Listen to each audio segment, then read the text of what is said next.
আল্লাহর বান্দারা জওয়ান যুবকেরা আল্লাহ নবী দয়ার নবী মায়ার নবী হযরত ফাতেমা জোহরা রাদিয়াল্লাহু তাআলা আনহাকে দেখে দাঁড়িয়ে যেতেন। হযরত ফাতেমা জোহরা খাদিজার টুকরি ফাতেমা ডান হাতটাকে নবীজি নিজের কোলের দিকে টেনে এনে হাতের উপর একটি গোসা দিতেন এবং নবী পাক নিজের বসার জায়গাটা আম্মা জান ফাতেমার জন্য ছেড়ে দিয়ে বলতেন, ও বেটি ফাতেমা, মা ভালো আছো মা? সংসার ভালো কাটছে মা? আমার আলী ভালো আছে মা? আমার হাসান হোসেন কেমন আছে? এইভাবে রাসূলের পাক খোঁজ খবর নিতেন। ও আল্লাহর বান্দা বান্দিরা, আল্লাহ নবী দয়ার নবী তার বেটি কলিজার টুকরি ফাতেমাকে দেখে দাঁড়িয়েছেন। এই দাঁড়ানোটা সম্মানে দাঁড়ানো নয়, এই দাঁড়ানোটা হলো আল্লাহর হাবিব তার কলিজার টুকরি ফাতেমার ভালোবাসার দাঁড়ানো, স্নেহের ভালোবাসার টানে, মহব্বতের টানে আল্লাহ নবী দয়ার নবী ফাতেমাকে দেখে দাঁড়িয়ে গিয়েছে। ও আমার ভাইরা, ওই হাদিসের অংশে এসেছে, দ্বিতীয় অংশে এসেছে আল্লাহ নবী দয়ার নবী মায়ার নবী রাহমাতুল লিল আলামিন নবী যখন ফাতেমা জোহরার বাড়িতে চলে যেতেন, আম্মা জান ফাতেমা আল্লাহ নবীকে দেখে দাঁড়িয়ে যেতেন। তার বসার সিটটা রাসূলুল্লাহর জন্য ছেড়ে দিতেন। ও আমার ভাইরা, আল্লাহর হাবিবের দস্তে মোবারকটা আম্মা জান ফাতেমা জোহরা তার হাত মোবারকটাকে নিজের কোলের দিকে টেনে এনে হুজুরের দস্তে মোবারকে আম্মা জান ফাতেমা চুমা করতেন। ও বাবাজিরা, বলার বিষয় হলো ফাতেমা তার আব্বা রাসূলুল্লাহকে দেখে দাঁড়িয়েছেন। এই দাঁড়ানোটা হলো সম্মানের দাঁড়ানো। আর ফাতেমাকে দেখে আল্লাহ নবী যে দাঁড়িয়েছেন, এই দাঁড়ানোটা হলো স্নেহের ভালোবাসার দাঁড়ানো। দুটি দাঁড়ানোর মধ্যে পার্থক্য, একটি হলো তাজিমান দাঁড়ানো, আর একটা হলো মহব্বতের জন্য শফকাত, মহব্বত, ভালোবাসা, স্নেহের ভালোবাসার টানে বাচ্চার জন্য রাসূল পাক দাঁড়িয়ে পড়েছেন। জোরে বলুন। দুটি ভালোবাসার ক্যাটাগরি, মাধ্যম আলাদা। তবে বাবাজি, আমরা দেখেছি পিতা মাতা সন্তানকে নিঃস্বার্থভাবে ভালোবাসে। একটা পিতা মাতা লেখাপড়া শিখতে পারেনি, ভালো উচ্চ শিক্ষা অর্জন করতে পারেনি, সে যাই করুক না কেন প্রাণ চেষ্টা করে আমার বাচ্চাকে আমি লেখাপড়া শেখাবো, উচ্চ শিক্ষিত করব, আলেম করব, আলেমা বানাবো আমার বাচ্চাকে বাচ্চাকে। আবার সে চিন্তা করে যে আমার ছেলেকে অ্যাডভোকেট বানাবো, আমার ছেলে ইঞ্জিনিয়ার হোক, বড় ডক্টর হোক। এটা পিতামাতার আশা হয়, ইচ্ছা হয়। আমি শিখতে পারিনি, কোন পিতামাতা বলে না আমি পারিনি, আমার বাচ্চাকেও শেখাবো না। এরকম বলে কি? আপ্রাণ সে চেষ্টা চালিয়ে যায়। এটা নিঃস্বার্থ ভালোবাসা। সে সামনের ভবিষ্যৎ ফিউচারটা ভাবে না, আমার বাচ্চাকে লেখাপড়া শেখালে সে আমাকে খেতে দেবে তো, সে আমাকে ভালো জায়গা দেবে তো, চিন্তা চেতনা করে না। বরং নিঃস্বার্থভাবে নিজের বাচ্চাকে উচ্চ ডেভেলপমেন্টের জায়গায় পৌঁছানোর জন্য আপ্রাণ চেষ্টা চালিয়ে যায়। এটা হলো পিতামাতা সন্তানের প্রতি ভালোবাসার টানে। একবার জোরে বলুন। আল্লাহর বান্দারা, জওয়ান যুবকেরা ও আমার মা বোনেরা, তবে আমার ভাইয়েরা, সন্তানের প্রতি পিতা মাতার যে ভালোবাসা থাকবে এই ব্যাপারে আমার বলার অবকাশ থাকে না। বর্তমান যুগ সন্ধিক্ষণে সকল পিতা মাতারা আপন সন্তানকে নিঃস্বার্থভাবে অনেক অনেক বেশি ভালোবাসে। তবে আল্লাহর বান্দারা দেখতে পাওয়া যায় অনেক সন্তানেরা তারা আপন পিতা মাতাকে তাজিমান ভালোবাসার ক্ষেত্রে, মহব্বত করার ক্ষেত্রে অনীহা হয়। ও আমার ভাইরা, তুচ্ছ তাচ্ছিল্যের পাত্র হয়ে যায় আল্লাহ পাকের বান্দারা, জওয়ান যুবকেরা। তবে কান খুলে শুনে রেখে দিন, কোন ছেলে অথবা মেয়ে যদি সে বড় হতে চায়, বড় আলেম আলেমা হতে চায়, বড় শিক্ষিত হতে চায়, বড় আইপিএস অফিসার যদি হতে চায়, অ্যাডভোকেট হতে চায়, ইঞ্জিনিয়ার হতে চায়, ও আল্লাহর বান্দারা, জওয়ান যুবকেরা, ওই বাচ্চাটা নিজের চেষ্টাতে শুধু হবে না, নিজের চেষ্টার পাশাপাশি আপন পিতামাতার নেক দোয়ার প্রয়োজন আছে। আব্বা মায়ের নেক দোয়াটা ওই সন্তানের জন্য যদি না লেগে যায়, ওই সন্তানের প্রতি যদি আব্বা মায়ের দোয়া না থাকে, ওই বাচ্চাটা উচ্চ শিখরে পৌঁছাতে পারবে না, বড় বড় বিজনেসম্যান হতে পারবে না। বড় উচ্চ শিখরে পৌঁছাতে গেলে পিতামাতার দোয়ার প্রয়োজন আছে। ও আমার ভাইরা, আল্লাহর বান্দা বান্দিরা, আমাদের সন্তানগুলোকে যখন পিতামাতা যখন বোঝাতে যায়, পিতামাতা যখন তাদের সৎ উপদেশ দেয়, দেখতে পাওয়া যায় বাচ্চাগুলো বলতে শুরু করে, তুমি অত বোঝো না, আমি যা বুঝি তুমি তা বোঝো না, বুড়া হয়ে গেছো, বুঝতে পারো না। ও আল্লাহর বান্দারা, জওয়ান যুবকেরা, আল্লাহ নবী ইব্রাহিম খলিলুল্লাহ আলাইহিস সালামকে আল্লাহ পাক 80 বছর বয়সে আল্লাহ পাক একটি পুত্র সন্তান তাকে দান করলেন।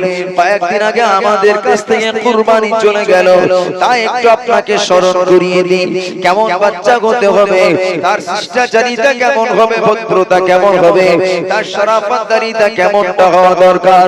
ও আল্লাহর বান্দা বান্দিরা, আল্লাহর পয়গম্বর হযরত ইব্রাহিম আলাইহিস সালামের কলিজার টুকরা হযরত ইসমাঈল জবিহুল্লাহ আলাইহিস সালাম ফালাম্মা বালাগা মাহুস সায়া, আব্বার সঙ্গে দৌড়াতে শিখেছেন, হাঁটতে শিখেছেন, দৌড়াতে শিখেছেন। ও আমার ভাইরা, ভাসিরা, আল্লাহ ওয়ালা মা বোনেরা, একটু কি বলবেন জওয়ান যুবকেরা, একটা কচি বাচ্চা সন্তান, অল্প বয়স্ক বাচ্চা, কথা বলতে জানে না, সব কথাকে স্পষ্ট বলতে পারে না, আলাটে আলাটে তুতলাটে কথা বলে, আধুরা আধুরা কথা বলে। ওই বাচ্চার কথাটা, ওই দুধের বাচ্চার কথাটা সকলের ভালো লাগে না, লাগে না? সবারই পছন্দ। অল্প বয়সের বাচ্চার আলাটে আলাটে অল্প অল্প ছোট ছোট কথা, ক্ষুদ্র ক্ষুদ্র কথা সকলের হৃদয়কে কেড়ে নেয়। কিন্তু আল্লাহর পয়গম্বর নবী ইব্রাহিম খলিলুল্লাহ আলাইহিস সালাম 80 বছর বয়সে সন্তান পেলেন, বাচ্চা তার সঙ্গে দৌড়াতে শুরু করেছেন, হাঁটতে দৌড়াতে শিখেছেন। আল্লাহ পাকের পক্ষ থেকে পরীক্ষা হলো, অনেক লম্বা ইতিহাস বলছি না। তিনি স্বপ্ন দেখছেন, তার বেটাকে ডেকে বলছেন, বাবা ছেলে, ইন্নী আরা ফিল মানাম, আমি স্বপ্ন যোগে দেখছি, আন্নী আসবাহুকা, আমি যেন তোমাকে জবাই করছি। ফানজুর মাযা তারা, বাবা এই ব্যাপারে তোমার মতামত কি? ছেলেটি বলছে, ফাফআল মা তুমার, আব্বা আপনাকে আল্লাহ যে আদেশ করেছেন আপনি করে ফেলুন, সাতাজিদুনি ইনশাআল্লাহু মিনাস সাবিরিন, অচিরাত আপনি আমাকে ধৈর্য ধারণকারীদের মধ্যে পেয়ে যাবেন। জোরে বলে, কি ছেলে? ও আমার ভাইরা, আল্লাহ নবী ইব্রাহিম আলাইহিস সালাম নিজের বাচ্চাকে জবাই করবেন, কুরবানি করবেন, তার সঙ্গে পরামর্শ শুরু করেছেন। তবে বাবা, নবীদের খওয়াব রুয়াল আম্বিয়া আলাইহিমুস সালামদের খওয়াবগুলো হলো সত্য সত্য, সেগুলো ওহীর মর্তবা রাখে। কেন না, আমি হাদিস পাকে দেখেছি, যারা যত পৃথিবীতে সত্য কথা বলে, তারা তত রাতের বেলা ঘুমিয়ে ঘুমিয়ে সত্য স্বপ্ন দেখতে থাকে। জোরে বলেন সুবহান। আর নবীদের মতো সত্য কথা কেউ বলতে পারে? নবীদের মতো সত্যবাদী আর কেউ হবে? জীবনে নবীরা মিথ্যা কথা বলেন না। আমরা অনেক সময় স্বপ্ন দেখি, ঘুমিয়ে ঘুমিয়ে উল্টো পাল্টা স্বপ্ন দেখি। কেন? আপনি যত দুনিয়াতে ঠাট্টা বিদ্রূপ মিথ্যা মজাক ইত্যাদি করবেন, রাতের বেলা ঘুমিয়ে ঘুমিয়ে সেই স্বপ্ন দেখবেন, আদগাস আহলাম, ফালতু স্বপ্ন দেখতে শুরু করবেন। আর যে যত দিনের বেলা সত্য কথা বলবে, রাতের খওয়াবটা তার জন্য যত সত্য। জোরে বলে, রাসূলুল্লাহ বলেছেন, নবুয়তের কিছুই বাকি থাকলো না, ইল্লাল মুবাশশারাত, শুধুমাত্র সুসংবাদ বাকি থাকলো। সাহাবারা জিজ্ঞাসা করলেন, মাল মুবাশশারাত ইয়া রাসূলুল্লাহ, সুসংবাদটা কি? হুজুর বলেছিলেন, রুইয়াউস সালিহাত, সৎ স্বপ্ন, ভালো স্বপ্ন হলো তোমাদের কাছে বাকি থাকলো এটা নবুয়তের 46 ভাগের 1 ভাগ। একবার জোরে বলেন না সুবহানাল্লাহ। ছেলেরা, জওয়ান যুবকেরা, মা বোনেরা, আল্লাহর বান্দা বান্দিরা, আমাদের সন্তানগুলো কেমনটা হয়, আর নবী ইব্রাহিম আলাইহিস সালামের কলিজার টুকরা হযরত ইসমাঈলের কি ভদ্রতা, নম্রতা।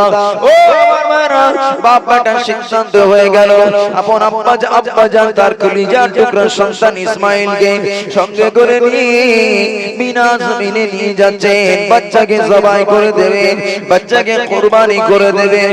ওই বাচ্চাটা আব্বার দিকে তাকিয়ে বলল, আব্বা জান, ও আমার আব্বা, এই মুহূর্তে আপনি আমাকে মিনার জমিনে নিয়ে আমাকে কুরবানি করে ফেলবেন। ও আমার আব্বা জান, আমার গায়ে একটি মাত্র জামা ছাড়া দ্বিতীয় কোনো পোশাক নাই, দ্বিতীয় কোনো জামা নাই। তাফসীরে এসেছে, ও আমার আব্বা, আপনি আমার জামাটাকে খুলে নিন। ফাখলাহু, আল্লাহর খলিল ইব্রাহিম আলাইহিস সালাম বাচ্চার জামার বোতামটা খোলা শুরু করলেন। আব্বা জানকে লক্ষ্য করে এই বাচ্চাটা বলে, আব্বা, আপনি আমাকে জবাই করে আমার এই জামাটা দিয়ে কাফনের কাপড়টা বানিয়ে দেবেন আব্বা। এই মুহূর্তে আমি জবাই হয়ে যাব। আপনি জবাই হওয়ার পরে আপনার কাছে পোশাক নাই, কাফনের কাপড় কি দিয়ে বানাবেন? ও আব্বা, আপনি আমার জামাটাকে খুলে ফেলেন, একবার আপনি খুলে নিন। হাত্তা তাকফিনানি ফিহি, ও আমার আব্বা, ও এই জামাটা আপনি আমার জন্য কাফনের কাপড় হিসাবে ব্যবহার করবেন। আল্লাহর বান্দারা, জওয়ান যুবকেরা, আল্লাহর খলিল ইব্রাহিম আলাইহিস সালাম জামার বোতামটা যেই না খোলা শুরু করলেন, তাফসীরের একটা ব্যাখ্যায় লেখা হয়েছে আল্লাহ পাকের পক্ষ থেকে, আল্লাহর পক্ষ থেকে আওয়াজ আসলো, ও আমার খলিল ইব্রাহিম, আপনার বাচ্চা জামা খুলতে হবে না, আপনার বাচ্চাকে আজ জবাই করতে হবে না।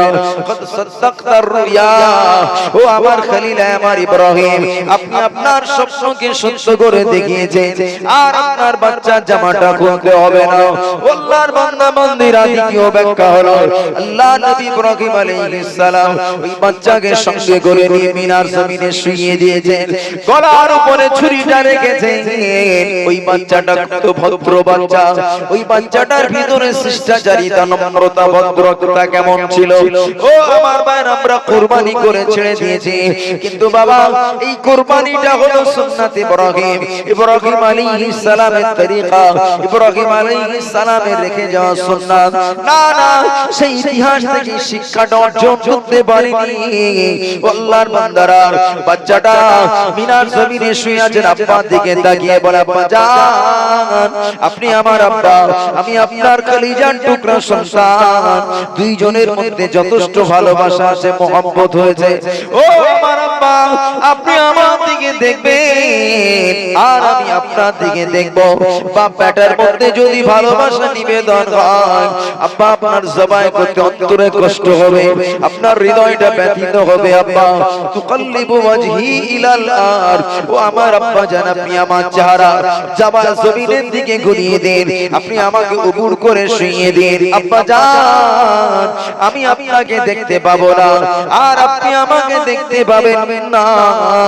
আপনি আমাকে জবাই করে খলিলুল্লাহ উপাধিতে ভূষিত হবেন, আর আমি ইসমাইল জবিগুল্লাহ উপাধি পেয়ে যাব।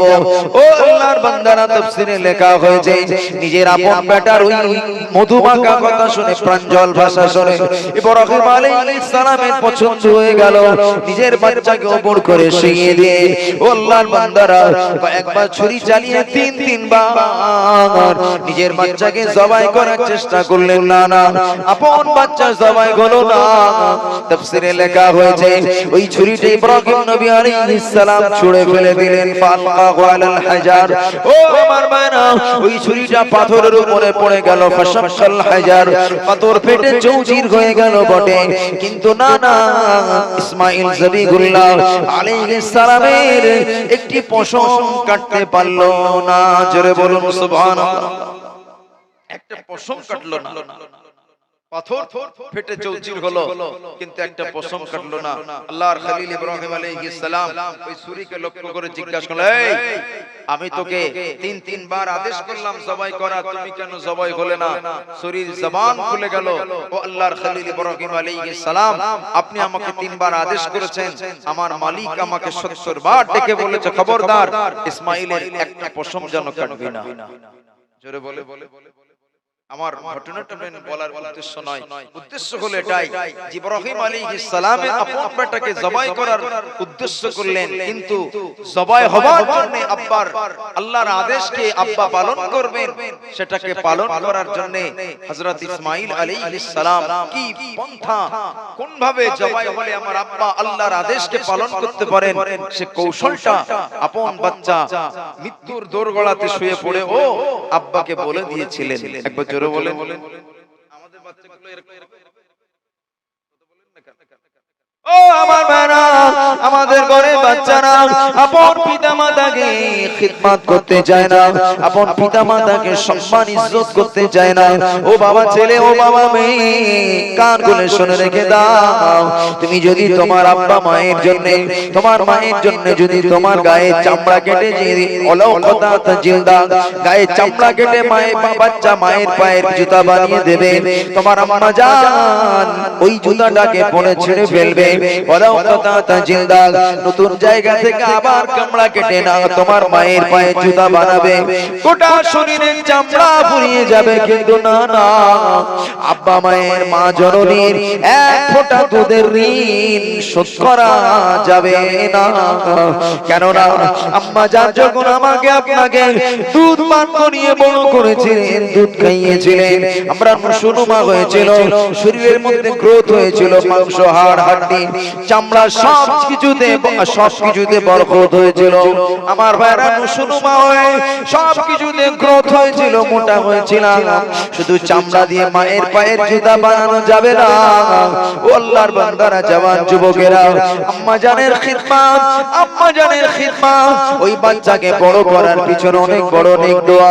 ওই দোয়াটা আম্মা জানকে হাত তুলে আল্লাহর দরবারে দোয়া করা তো দূরের কথা, আপনি মা জননীকে খিদমত করবেন, সেবা করবেন, ভালোবাসা দেবেন, অন্তর থেকে যে দোয়াটা বার হয়ে যাবে, ওই দোয়াটা আল্লাহর রহমতের দরওয়াজা থেকে ফিরে আসবে না, আল্লাহর রহমতের দরবারে কবুল হয়ে যায়। জোরে বলেন, আর একটু জোরে বলেন সুবহানাল্লাহ। ও আল্লাহর বান্দারা, জওয়ান যুবকেরা, একটি বাচ্চাকে বড় হতে গেলে আব্বা মায়ের অনেক দোয়া প্রয়োজন আছে। আব্বা মাকে সেবা যত্ন, আব্বা মায়ের মোহাম্মত ভালোবাসা। ও আল্লাহর বান্দা বান্দিরা, তাজিম ইজ্জত ছাড়া হতে পারে না।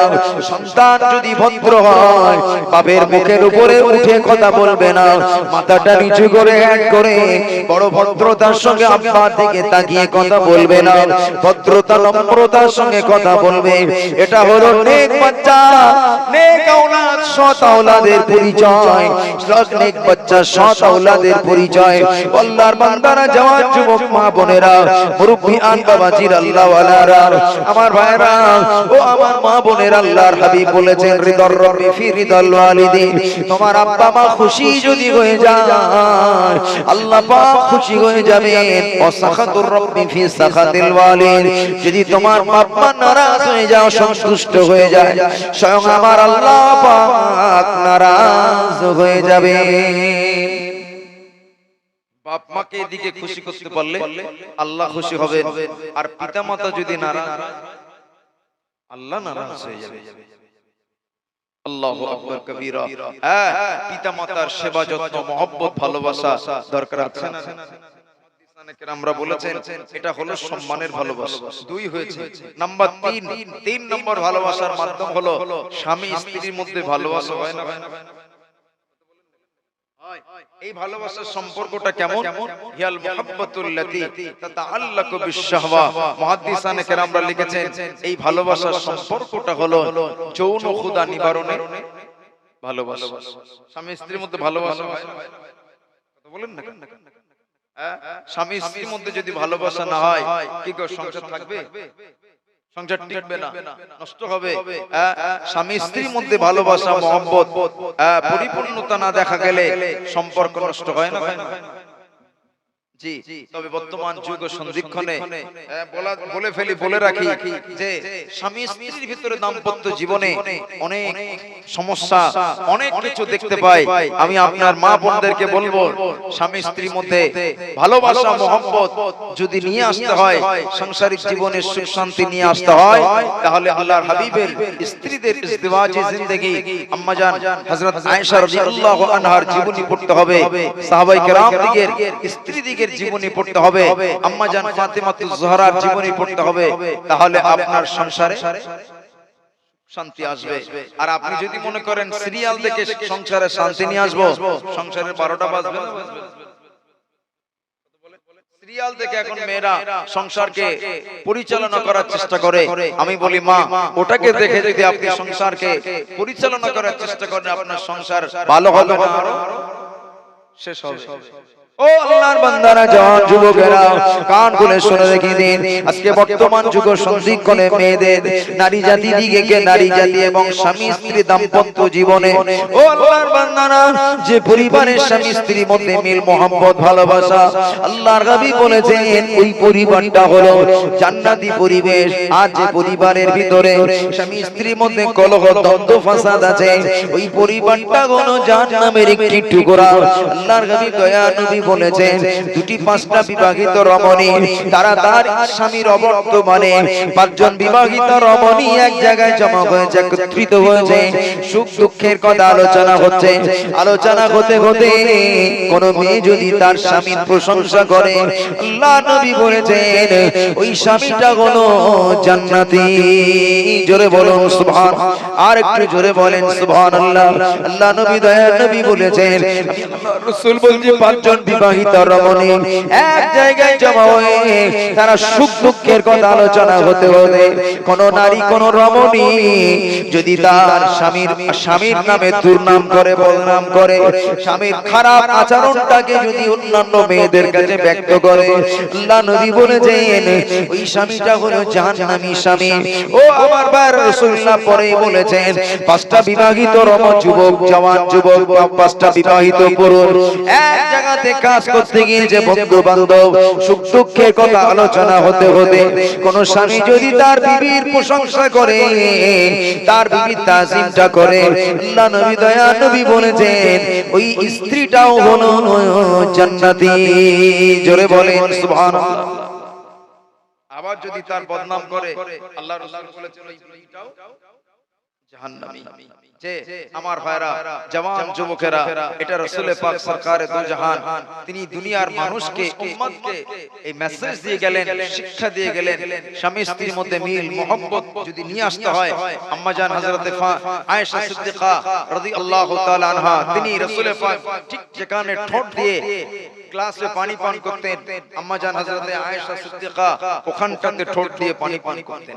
জোরে বলে আম্মা জান আয়েশা ঠিক যেখানে ঠোঁট দিয়ে পানি পান করতেন, আমার নবী পাক ওখানটাতেই ঠোঁট দিয়ে পানি পান করতেন। একবার জোরে বলে, এটা হলো ভালোবাসা, এটা হলো মহব্বত। একবার জোরে বলেন না সুবহানাল্লাহ। যে আমার ভাইরা, জওয়ান যুবক মুরব্বিয়ানেরা, তবে কান খুলে শুনে রেখে দিন, আল্লাহর হাবিবের একজন সাহাবী, নাম তার জুবায়ের, তার স্ত্রী আল্লাহ রাসূলের আপন শালিকা হযরতে আসমা রাদিয়াল্লাহু তাআলা আনহা। এই আসমা আবু বকর সিদ্দিকের অন্যতম কন্যা ছিলেন। এই আসমা তার স্বামীর অগোচরে, স্বামীকে না জানিয়ে তিনি জঙ্গলে কাঠ কাটতে যেতেন। একদিন কাঠ কাটতে কাটতে বাড়ি, কাঠ কেটে বোঝা নিয়ে বাড়ি আসছেন, আল্লাহ রাসূল দেখতে পেয়েছেন হযরতে আসমা আসছেন। আল্লাহ রাসূল বললেন, আসমা তুমি আমার সাওয়ারিতে উঠে পড়ো। আসমা রাদিয়াল্লাহু তাআলা আনহা বলছেন, ইয়া রাসূলুল্লাহ, আমার স্বামী বড় গায়রাতমান, আত্মমর্যাদাশীল ব্যক্তি, হুজুর আমি আপনার সাওয়ারিতে উঠতে পারি না, হয়তো আমার স্বামী দুঃখ পাবেন। জোরে বলে, কি স্ত্রী, আমার স্বামী হয়তো কষ্ট পাবেন, আমি আপনার গাড়িতে সাওয়ারিতে উঠতে পারবো না। হ্যাঁ, এই আসমা রাদিয়াল্লাহু তাআলা আনহা তিনি রাসূলুল্লাহর গাড়িতে উঠলেন না, সাওয়ারিতে উঠলেন না, সোজা বাড়িতে চলে এসেছেন। তার স্বামীর সঙ্গে বিষয়টা খুলে বললেন। তিনি বললেন, তুমি রাসূলুল্লাহ সাওয়ারিতে উঠবে আর আমি জুবায়ের তাতে কষ্ট পাবো, দুঃখ পাবো, এটা কখনো সম্ভব? একবার জোরে বলেন, কি স্ত্রী, স্বামী কষ্ট পাবেন, স্বামী দুঃখ পাবেন, তিনি আত্মমর্যাদাশীল ব্যক্তি, তিনি কষ্ট পাবেন, দুঃখ পাবেন, এই চিন্তা চেতনা করে আসমা রাদিয়াল্লাহু আনহা তিনি নিজের দুলাভাই রাসূল পাক, আমানতদার দুলাভাই, এই রকম দুলাভাই পৃথিবীতে আর হবে? তানার গাড়িতে, তানার সাওয়ারিতে উঠলেন। একবার জোরে বলুন না সুবহানাল্লাহ। ছেলেরা, মা বোনেরা, জওয়ান যুবকেরা, ও আল্লাহর বান্দা বান্দিরা, আমি আপনাদের কাছে তিনটি ভালোবাসার কথা একটু বলেছি, তবে 4 নম্বর ভালোবাসা হলো আমার ভাইরা, জওয়ান যুবকেরা, 4 নম্বর ভালোবাসা হলো আমরা নবীজির উম্মত। নবী পাক বলেন, আমাদের নবী ও রাসূল আমাদের ঈমান, আমাদের মাহবুব, আমরা আমাদের নবীকে ভালোবাসবো। এই ভালোবাসার মাধ্যম ক্যাটাগরিটা হলো কি আল মুহাব্বাতুল লাতী তাতাআল্লাকু বিল জালাল। এই ভালোবাসার সম্পর্কটা হলো ঈমানের সঙ্গে সম্পর্ক, ইমানের সঙ্গে।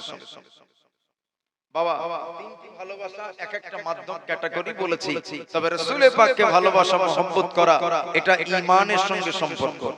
আচ্ছা বলুন তো, যে ভালোবাসাটা ঈমানের সঙ্গে সম্পর্ক, আগে যে তিনটি মহব্বত ভালোবাসা কথা উল্লেখ করা হয়েছে, এই তিনটি ভালোবাসা ওই রাসূলের পাকের ভালোবাসা যখন চলে আসবে, বাবাজি একবার কি বলা যাবে ওই তিনটে ভালোবাসা থাকবে?